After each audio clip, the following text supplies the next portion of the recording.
que pudiera ayudarnos a entender mejor el texto y al estar escuchando estas enseñanzas, bueno, pues me di cuenta de esa necesidad que tenemos de, como ponía en la publicación, de poner nuestras vidas en las páginas del texto.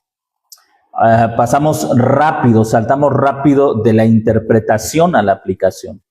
Uno de los maestros que estaba enseñando decía que todos los sufrimientos, lo usaba como su conclusión, todos los sufrimientos por los que pasamos no se comparan a la gloria que vamos a tener en el cielo. Y así que decía, hermano, esas enfermedades que estás atravesando, esos sufrimientos que estás pasando, no son otra cosa sino un peso de gloria que cuando estés en el cielo va a ser abundante, va a ser muy grande.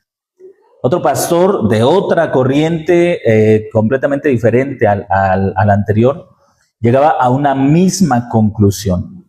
Y la pregunta que tenemos que hacer es esta. Pablo está hablando de los sufrimientos cotidianos, está hablando de las aflicciones corrientes que vivimos a diario en nuestra vida, está hablando de, por ejemplo, hermanos, si tienes diabetes y te pierdes un miembro de tu cuerpo, mientras más sufras por la diabetes, más grande será tu recompensa en el cielo. Si estás teniendo problemas en tu familia, en tu matrimonio, mientras más grandes sean tus sufrimientos, más grande será tu recompensa en el cielo. Parece ser que esa es a la conclusión a la que se llega, porque de hecho uno de los pastores tuvo que aclarar y decir estas palabras. Desde luego, no somos masoquistas, no nos gusta el dolor, no nos gusta el sufrimiento, pero el pensar que los sufrimientos cotidianos hacen que la gloria en el cielo sea mucho más grande, pues lleva a la conclusión lógica de que mientras más sufras, más grande será tu recompensa en el cielo. Así que si puedes sufrir más, hazlo para que disfrutes más en el cielo. No creo que sea eso lo que Pablo está diciendo, no creo que sea esa la enseñanza final de Pablo, así que vamos a segunda carta a los Corintios, capítulo 4, versículo 7 al versículo 18, y vamos a tratar de entender lo que Pablo está diciendo. Comenzamos en el verso 7, donde el apóstol Pablo escribe esto a la iglesia de Corinto: pero tenemos este tesoro. ¿Qué tesoro? ¿Cuál es el tesoro del que está hablando el apóstol Pablo? ¿A qué se refiere Pablo con esta afirmación? Tenemos este tesoro. El Evangelio. El Evangelio.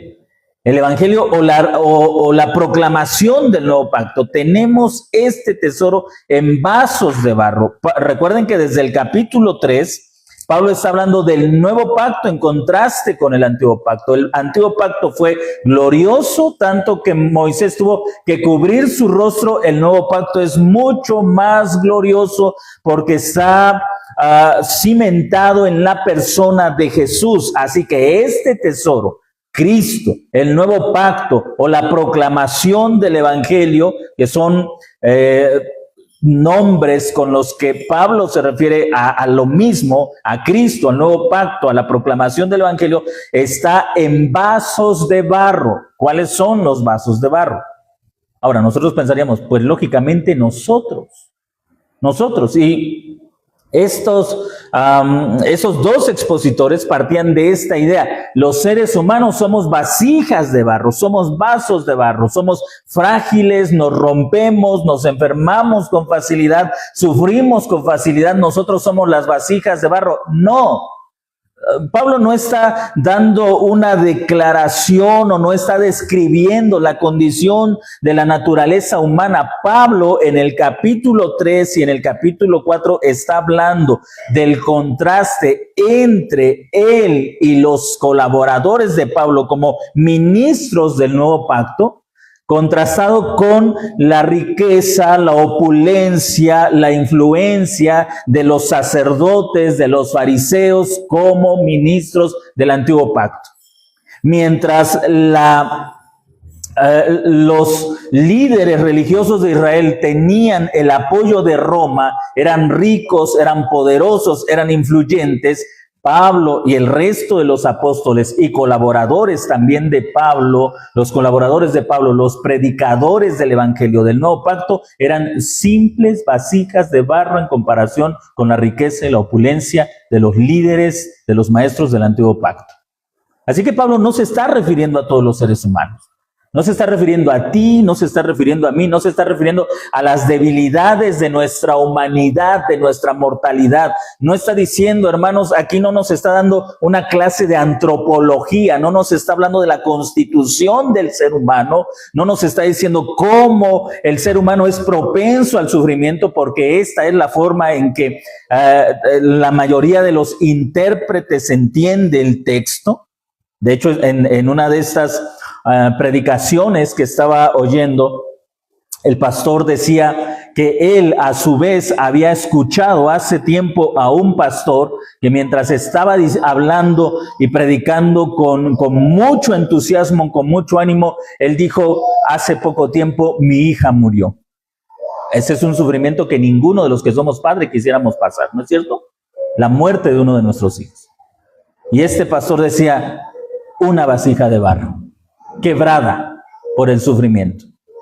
Todos los seres humanos hemos experimentado diferentes pérdidas que nos causan tristeza, que nos causan quebrantamiento emocional, que incluso nos causan un quebrantamiento físico, ya sea una enfermedad, problemas en el matrimonio, problemas con los hijos, problemas económicos, problemas de muchas formas. Pasamos por sufrimientos que nos quebrantan. Pero Pablo no está hablando de los sufrimientos comunes a todos los seres humanos. Para Pablo, la vasija de barro, las vasijas de barro son él, el apóstol Pablo, sus colaboradores y todos los que en ese tiempo predicaban el evangelio. Y Pablo añade: para que la excelencia del poder sea de Dios y no de nosotros. No de nosotros. ¿Te acuerdas de lo que estábamos aprendiendo el domingo pasado? Mientras los fariseos, los maestros de la ley, echaban mano de la influencia que tenían sobre Roma para impedir que el evangelio avanzara, Pablo y los apóstoles y los colaboradores de Pablo no tenían esa misma influencia, no tenían esas mismas ventajas que ellos tenían, pero ellos contaban con el poder de Dios que hacía que este evangelio se extendiera a pesar de la oposición de Roma y a pesar de la oposición de los líderes religiosos de Israel. Ahora, tú y yo podemos estar sufriendo. Puedes estar pasando por una crisis, cualquiera que sea. Y a lo mejor en esa crisis sí somos diferentes a los que no son creyentes, porque tenemos fe en el Señor. Porque tenemos esperanza, porque tenemos confianza en que el Señor está con nosotros. Pero eso, mis hermanos, no es de lo que Pablo está diciendo. Pablo no está diciendo que cada vez que tú sufres y soportas con fuerza el sufrimiento, cada vez que tú sufres y soportas con valor el sufrimiento, estás reflejando la gloria del evangelio. No está diciendo eso Pablo. Hay personas que no son creyentes y se quejan menos que los creyentes. Hay personas que no son creyentes y que son muy tolerantes al sufrimiento, que tienen una resistencia en su espíritu, que tienen una fuerza inquebrantable en su espíritu, que de verdad a veces es admirable, y muchos creyentes quisiéramos tener la fuerza de espíritu que muchos que no son creyentes tienen en medio de las situaciones adversas por las que atraviesan.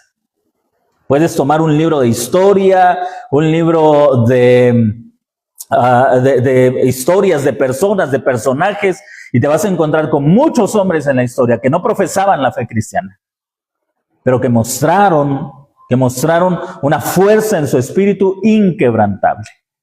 Pablo no está hablando de esa capacidad que a veces el ser humano, sin ser creyente, puede expresar en los sufrimientos. Él está hablando de algo muy distinto. Él está haciendo un contraste. Nosotros, Pablo hablando de sí mismo y de sus colaboradores, nosotros no tenemos la influencia que tienen los líderes religiosos, pero en nosotros que predicamos el evangelio, la gloria de Dios se revela, porque sin tener el poder que tienen los fariseos, que tienen los líderes religiosos, el evangelio está creciendo sin el poder que ellos tienen para detener el evangelio. Entonces tenemos que entender la Escritura dentro de su contexto.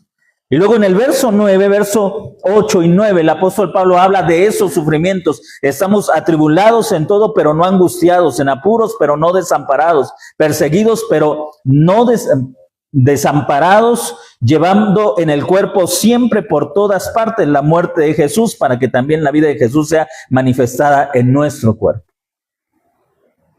Y regreso mucho a estos ejemplos, porque es la forma en que muchas veces entendemos las Escrituras. Y entonces es muy fácil aplicar algo que no tiene nada que ver con las experiencias comunes a lo que estamos viviendo. Estamos atribulados. Hermanos, ¿están atribulados? Puede ser que digamos, amén. Hermano, pues la gloria de Dios se va a dejar ver en tu vida. Y lo creemos, ¿no es cierto? Y bueno, quizá esto en parte sea verdad, pero no es lo que Pablo tiene en mente. No es lo que Pablo está diciendo, no es lo que inspira a Pablo a escribir estas palabras. Cuando Pablo dice, estamos desamparados, o en el verso 8, estamos atribulados, él no se refiere a tener diabetes porque tenemos un exceso de consumo en refrescos con mucha azúcar o porque comemos muchas harinas. No está hablando de esto, hermanos. Las tribulaciones de Pablo tienen que ver con la predicación del evangelio. No con malos hábitos en la comida, no con una mala administración en nuestro dinero, no con malas decisiones que a veces son consecuencia de sufrimientos que atravesamos. Así que Pablo no está hablando de esos sufrimientos cotidianos.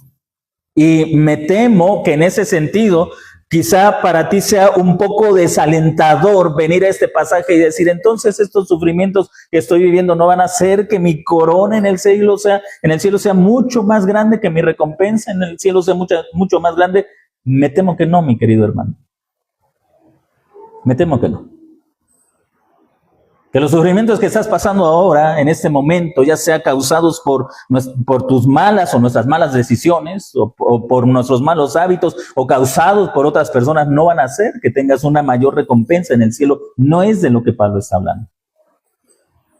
Pablo está hablando de sus sufrimientos y sus tribulaciones como portador de la gloria de Dios, es decir, como mensajero del evangelio del Señor Jesucristo, atribulado. En el libro de los Hechos, el apóstol Pablo o Lucas narra cuántas tribulaciones sufrió Pablo. En una de ellas, por allá del capítulo 18 o 19 del libro de Hechos, Lucas narra cómo Pablo fue arrastrado y dejado tirado en medio de una calle porque sus perseguidores pensaban que habían matado a Pablo. Pablo estaba moribundo, estaba demasiado golpeado, quedó ahí inconsciente y luego recuperó la conciencia. Pero eso fue por la predicación del evangelio en un lugar donde predicar que Jesús era la promesa cumplida del Antiguo Testamento era casi mortal. Y quiero que hagas esa distinción. A veces a nosotros los creyentes nos persiguen por imprudentes, no porque realmente estemos predicando el evangelio. Hay hermanos que se meten en problemas, que van con sus familiares que son católicos, que tienen sus ceremonias y entonces les dicen, tú estás adorando a esas imágenes que son demonios, y les dan una golpiza y dice, entonces el hermano cristiano imprudente, me golpearon por causa de Cristo. No, te golpearon por imprudente. Porque no sabes explicar el evangelio. Ahora que hace que un día, 2 días atrás, se está celebrando el Día del Orgullo, y vas a ver en redes sociales pastores que dicen, igual que Sodoma, les van a caer fuego del cielo y Dios va a aniquilar a todos los que practican esas cosas. Y entonces comienza toda una discusión y quizá en algún lugar, en algún momento, algunas personas, algunos cristianos son agredidos por agredir y van a decir, nos están agrediendo por predicar el evangelio. No estás predicando el evangelio. Estás siendo imprudente. Espero que me vaya entendiendo. Pablo no era de las personas que se paraba en medio de gente, de personas que eran gentiles, que no conocían nada acerca de Dios, y les decía, infieles, idólatras, adoradores de imágenes y demonios. No, Pablo les explicaba el evangelio a ellos para que conocieran a Jesús sin insultarlo, sin ofenderlo. Ahora, si tú lees las cartas, dime cuántas veces Pablo agredió a homosexuales incrédulos, que no eran creyentes. Ni una sola vez. Él decía que los creyentes no practicaran esas cosas. Él no decía que la sociedad no los practique. No, él decía que los creyentes no los practiquen. ¿Sí me vas a entender? Entonces, es muy fácil malinterpretar a Pablo, es muy fácil pensar que mis sufrimientos por malas costumbres alimenticias, por malas costumbres, malas decisiones, o porque no tengo la discreción para predicar el evangelio, no tengo la sagacidad para hablar del evangelio, y me trae problemas, me genera problemas en mi familia, con mis amigos, con las personas con las que trabajo, que todo eso es por causa del evangelio. Estamos malinterpretando al apóstol Pablo. Pablo está hablando en un contexto muy diferente. Él, como judío, se atrevió a decirle a sus contemporáneos judíos que vivían bajo la ley, que en Cristo la ley estaba completamente cumplida. Eso le acarreó a él persecuciones, tribulaciones, angustias. Y por eso dice en el verso 10, llevando en el cuerpo siempre, por todas partes, la muerte de Jesús. Y aquí hay una imagen muy pintoresca de lo que Pablo está diciendo.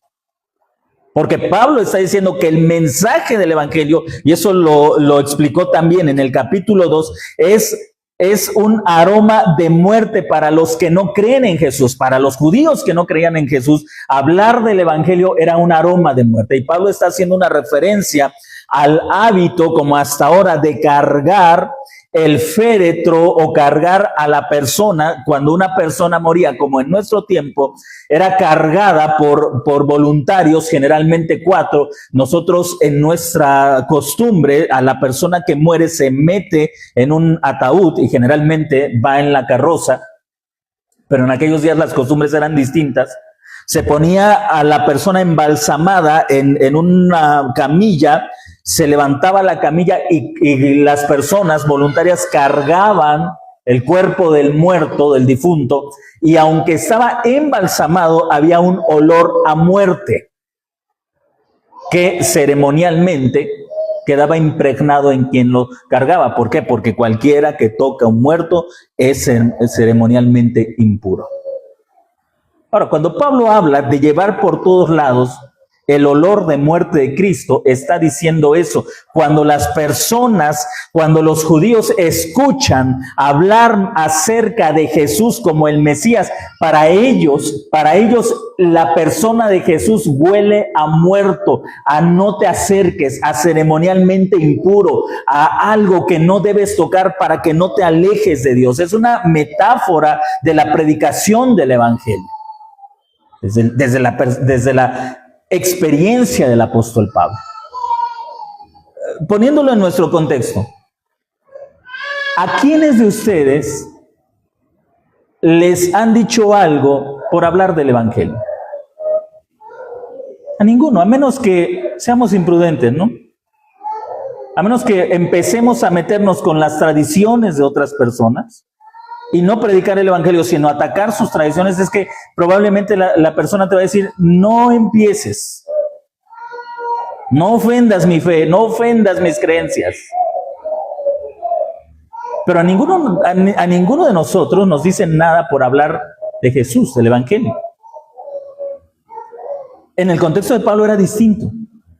Simplemente pararte en una sinagoga en el tiempo de Pablo y comenzar a decir que Jesús es el Mesías que Israel debería de estar esperando, que los profetas habían hablado, era algo que inmediatamente los fariseos y la gente que estuviera escuchando ahí generalmente se levantaban y decían: no queremos oírte hablar de eso. Para nosotros, ese Jesús es un transgresor de la ley que murió como debe morir todo transgresor de la ley, bajo la maldición de Dios. En ese sentido, de forma metafórica, hablar del evangelio era olor de muerte, algo que era mal recibido donde quiera, en cualquier sinagoga donde el apóstol Pablo se paraba a hablar de Jesucristo. Por eso él dice: llevó en el cuerpo. porque incluso ya lo conocían. Ahí viene el que habla de ese Jesús. Llevó en el cuerpo el olor de muerte. Pablo era rechazado en las sinagogas. Pablo era expulsado de las sinagogas. Pablo era mal recibido en lugares donde había sinagogas. Nadie quería saber nada de Pablo en medio de los judíos. A eso se refiere Pablo con olor a muerte. Y repito, no tiene nada que ver con nuestros sufrimientos. No tiene nada que ver con nuestros sufrimientos. Para que, dice el verso 10, también la vida de Jesús sea manifestada en nuestro cuerpo. Ahora, en el versículo 11, el apóstol Pablo sigue hablando acerca de su ministerio. Nosotros los que vivimos, somos entregados constantemente a la muerte por causa de Jesús, para que también la vida de Jesús sea manifestada en nuestra carne mortal. Está hablando de su ministerio y del efecto que busca en su ministerio. Cuando una persona o cuando un grupo creía en el evangelio, la vida de Jesús se manifestaba. Cuando las personas rechazaban el evangelio, la muerte de Jesús se manifestaba en él. Cuando lo expulsaban, lo apedreaban, la muerte de Jesús se estaba manifestando en el cuerpo de Pablo, porque eso hicieron con Jesús. Lo despreciaron, lo expulsaron y lo mataron crucificado. Pero cuando el evangelio era aceptado, la vida de Jesús se expresaba. ¿Por qué? Porque Jesús resucitó de entre los muertos. Y si usted sigue adelante, llegamos a esta parte donde en el versículo 15 en adelante, Pablo dice esto que también suena interesante: porque todas las cosas son para vuestro bien, para que abundando la gracia por medio de muchos, la acción de gracias sobreabunde para la gloria de Dios. Por tanto, no desmayamos. Más bien, aunque nuestro hombre exterior se va desgastando, el interior, no obstante, es renovado día en día. ¿A qué se refiere Pablo con esta declaración? En las dos exposiciones que escuché, los expositores decían: esa es una verdad, una realidad para todos nosotros. Día a día envejecemos. Eso es verdad. Día a día envejecemos. Día a día nos enfermamos. Nuestro hombre exterior se va desgastando. ¿Crees que a Pablo le preocupa lo que sufre en su cuerpo? Yo creo que no. Creo que Pablo no está muy preocupado por lo que pasa en su cuerpo. Entonces, ¿a qué se refiere Pablo con el hombre exterior que se va desgastando y con el hombre interior que se va renovando día a día? Ahora, la verdad es que para la mayoría de nosotros nos importa que nuestro cuerpo, que nuestro hombre exterior se va desgastando. Si malentendemos a Pablo y decimos: bueno, sí, día a día mi cuerpo se va desgastando, pero mi hombre interior se va renovando día a día. Y yo creo que eso no nos consuela demasiado, ¿no? Dile a la persona que tiene cáncer, que tiene diabetes: no te preocupes, día a día tu hombre exterior se va deteriorando, pero el interior se va fortaleciendo, se va renovando.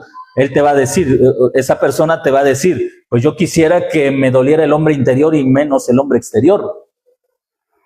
¿No es cierto? Pablo no está hablando de los sufrimientos físicos. Recuerda, su punto son los dos pactos, antiguo pacto y nuevo pacto. Y en más de una ocasión, el antiguo pacto y el nuevo pacto son representados como seres humanos. Por ejemplo, Romanos capítulo 5, en Adán todos mueren, antiguo pacto. En Cristo todos son vivificados, nuevo pacto. Así que cuando Pablo habla de esta manera, nuestro hombre interior se va renovando y nuestro hombre exterior se va desgastando. El hombre exterior es el antiguo pacto que se va acabando. Estaba en el proceso de destrucción, de llegar a su fin. El hombre exterior se va desgastando, se va acabando. El hombre interior se va renovando día en día. En otras palabras, el nuevo pacto centrado en la persona de Jesús va creciendo, va fortaleciéndose día a día, ya que el antiguo pacto va cayendo y el nuevo pacto se va fortaleciendo. no desmayamos, más bien aunque nuestro hombre exterior se desgaste. En otras palabras, soy amenazado por el judaísmo, soy perseguido por los líderes religiosos, me obligan a no predicar de Jesús como el cumplimiento del antiguo pacto y el establecimiento del nuevo pacto. Soy amenazado y perseguido, pero al ver que el antiguo pacto se va desgastando, no desmayo, no me da miedo, no me da temor de permanecer firme en la declaración de que Jesús es el centro y fundamento del nuevo pacto, porque es lo que va a permanecer. Observa lo que dice en el verso 18. No mirando nosotros las cosas que se ven. ¿Qué cosas se ven? Ahora, ¿cómo lo interpretamos? Cuando lo aplicamos directamente, hermanos, no mires las cosas que se ven, no mires lo que estás viviendo ahora, si tienes dinero o no tienes dinero, si tienes casa o no tienes casa, esas cosas desaparecen. No, Pablo no está hablando de eso, hermanos. Las cosas que se ven son el antiguo pacto, el templo, los sacrificios, las cosas materiales, lo tangible.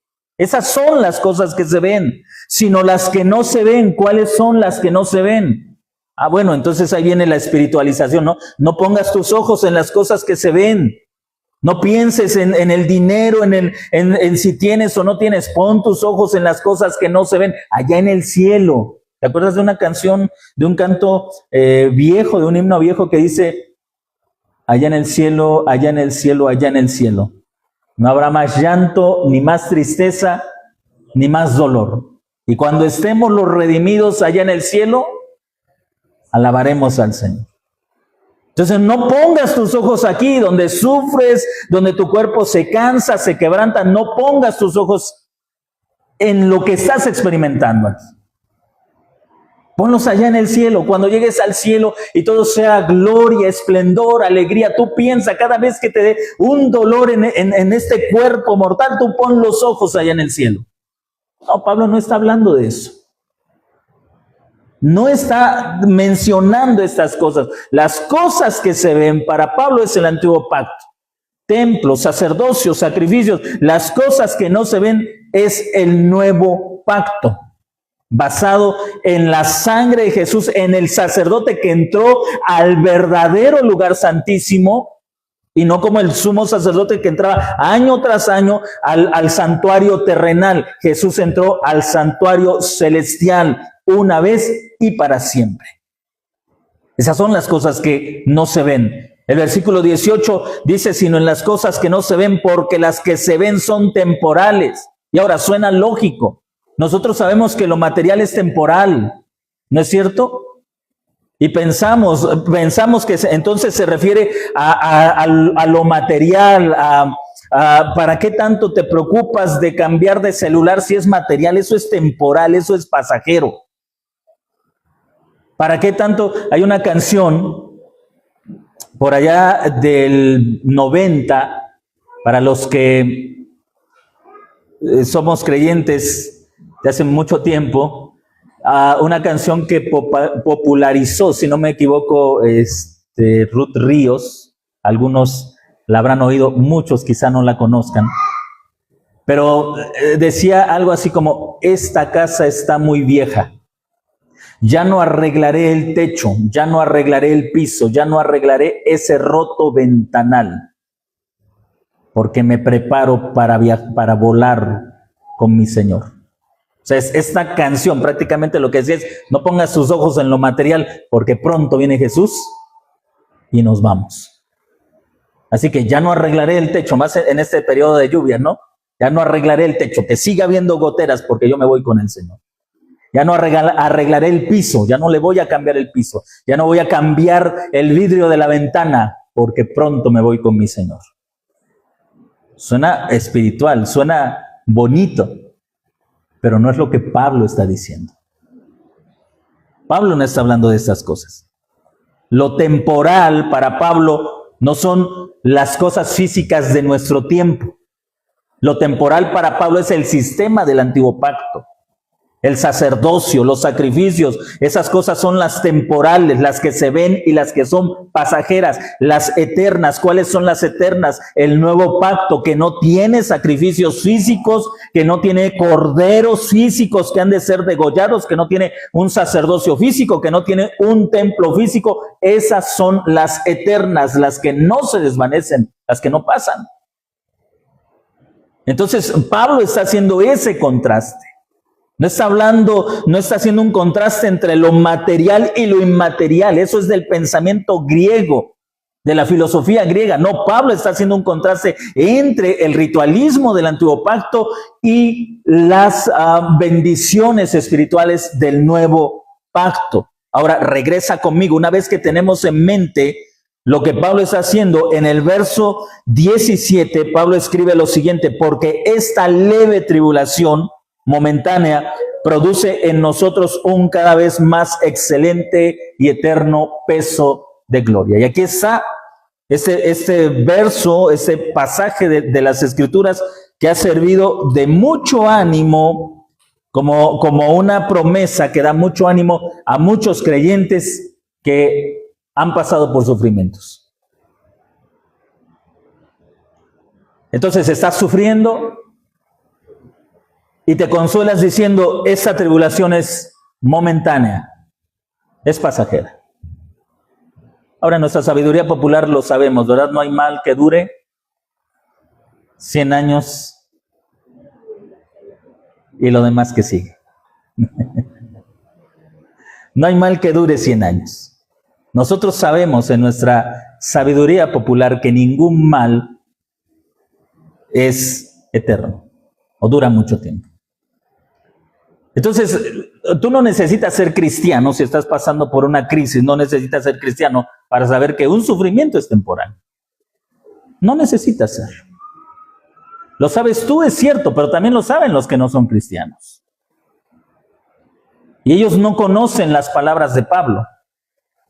Pero muchas personas se consuelan sabiendo que sus sufrimientos son temporales. Incluso hay personas en los hospitales, personas desahuciadas por la medicina, atravesando una terrible enfermedad, que dicen: lo bueno es que ningún sufrimiento es para siempre. Yo sé que me voy a morir y esto se va a terminar. Y no son cristianos.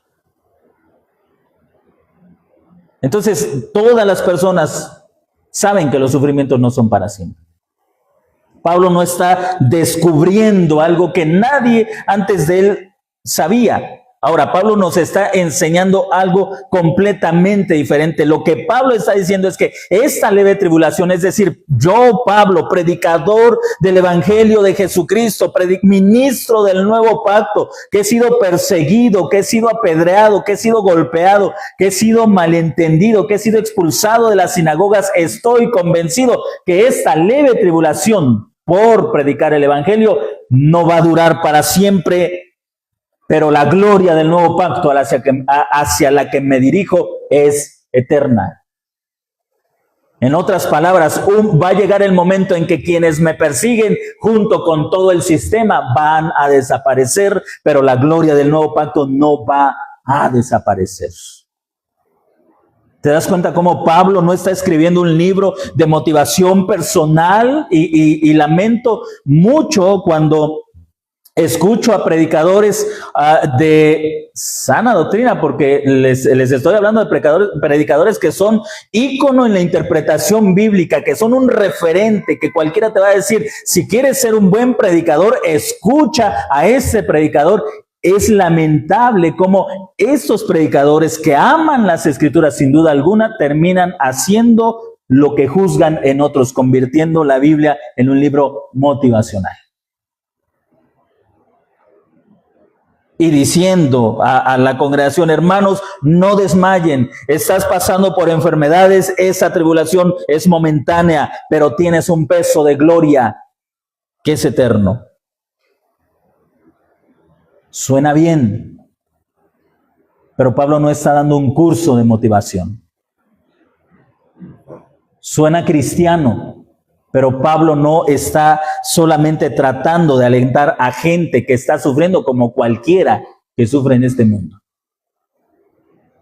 Cualquier persona, incluso puede ser alguien que no es cristiano, vas a encontrarte a buenas personas en tu trabajo y tú estás pasando por algún sufrimiento, estás decaído y no va a faltar un amigo que se te acerque y te diga, ánimo, vamos a echarle ganas, vamos a salir adelante. Y tú no le dices, wow, eres cristiano, ¿no es cierto? Cualquier persona te anima. Pablo no te está dando ánimo, sigue adelante, no importa cuánto estés sufriendo, tu recompensa en el cielo va a ser más grande. No, Pablo no está dando un discurso de motivación. Pablo está haciendo un contraste entre el antiguo pacto y el nuevo pacto. Ahora viene la pregunta más importante. ¿Qué tiene que ver con nosotros? Porque nosotros no estamos sufriendo la transición de antiguo pacto y nuevo pacto. Detrás de nosotros no hay una sinagoga que nos está impidiendo hablar acerca de Jesús como el Mesías prometido a Israel. Detrás de nosotros no hay un imperio que nos diga, la religión oficial en tu tierra es el judaísmo, así que no puedes predicar otra religión. No nos está pasando eso. ¿Qué tiene que ver con nosotros? Bueno, cuando tú entiendes de qué está hablando el apóstol Pablo, y te das cuenta que el apóstol Pablo no está hablando de circunstancias comunes, no está hablando de sufrimientos que se viven todos los días y que los viven todas las personas, porque quiero reiterar, todas las personas sufren. Todas. Creyentes y no creyentes. Todas sufren. Todas experimentan sufrimientos, pérdidas, dolores, angustias, luchas, aflicciones, todas. Pero Pablo no está hablando de esos sufrimientos comunes. Entonces, ¿cómo lo aplicamos a nuestra vida? Bien, lo que debemos entender es que mientras Pablo está escribiendo en un momento de transición, en un momento de pasar del antiguo pacto en medio de violencia generada por los líderes del antiguo pacto hacia un nuevo pacto liberador en la persona de Jesús, nosotros estamos ya en la plenitud del nuevo pacto. ¿Qué significa eso? Que sin importar, hermanos, las circunstancias que estés viviendo, la gloria que pesa sobre nosotros es la gloria que Pablo esperaba pesara sobre él cuando llegara a la plenitud del nuevo pacto. Sufras o no sufras, la gloria del nuevo pacto pesa sobre todos nosotros, que es la presencia de Dios en nuestras vidas.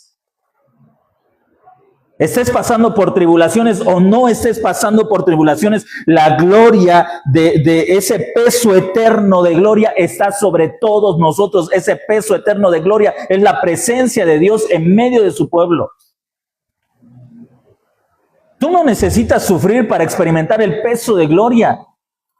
Simplemente necesitas creer que es una realidad. Tú no necesitas, hermanos, no saben a cuántos, le repito, en tanto de una corriente doctrinal como de otra corriente doctrinal, pastores que dicen, cuando pasas por sufrimientos estás más cerca de experimentar la gloria de Dios. Es cuando sufrimos que vemos la gloria de Dios, es cuando nos quebramos como vasijas de barro que la gloria de Dios se posa sobre nosotros. Eso es mentira. La gloria de Dios es la plenitud de la presencia de Jesús en medio de su pueblo. Sufras o no sufras, el peso de gloria está sobre todos nosotros. Lo creas o no lo creas. Esa es una realidad. Dios está con nosotros. Él es el peso de gloria. Mientras que en el antiguo pacto el templo prometía la presencia de Dios en medio del pueblo, en el nuevo pacto ya no hay templo. ¿Por qué? Porque la presencia de Dios habita en plenitud en todos nosotros. En todos nosotros. En el pequeño, en el anciano, en el joven, en el hombre, en el que sufre, en el que no sufre, en el que lleva muchos años en el evangelio, en el que apenas está empezando en el evangelio, sin importar la experiencia, la presencia de Dios como un peso de gloria está sobre todos nosotros que somos parte del pueblo de Dios. Pablo miraba hacia adelante y él pensaba, esta leve tribulación Esta transición que estoy viviendo del antiguo pacto al nuevo pacto, lo que me anima a no desmayar, a no regresar al judaísmo, es saber que un día la presencia de Dios estará en plenitud en mí y en todos los que creemos en Jesús. Y cuando nosotros entendemos esto y vemos que Él miraba hacia adelante y nosotros no miramos hacia adelante, sino decimos, nosotros tenemos lo que Pablo esperaba. Nosotros tenemos lo que Pablo ansiaba, lo que Pablo anhelaba, lo que decía, soy atribulado, pero me mantengo de pie, soy perseguido, pero me mantengo firme en mi fe, diciendo que Jesús es el Mesías, porque sé que tarde o temprano toda su gloria caerá sobre su pueblo. Es lo que hoy nosotros experimentamos sin ninguna necesidad de sufrimiento. Entonces, mis queridos hermanos, tus sufrimientos ni agrandan la presencia de Dios, ni la hacen más pequeña. Hay creyentes que dicen, wow, a mí me gustaría pasar por una de esas experiencias para ser quebrantado y experimentar el poder de Dios. Lo único que necesitas es entender la realidad del nuevo pacto, abrazar la realidad del nuevo pacto, disfrutar la realidad de la presencia de Dios en tu vida. Tu hombre interior o el hombre interior se ha establecido. El hombre exterior ha muerto, porque el hombre exterior era el antiguo pacto. El hombre interior es el nuevo pacto. El hombre interior es Jesús, es lo que no se ve, es lo que permanece, es lo eterno. Lo temporal, lo que se ve, ha quedado atrás, ha quedado en el pasado. Vamos a concluir con una oración y creo que el problema se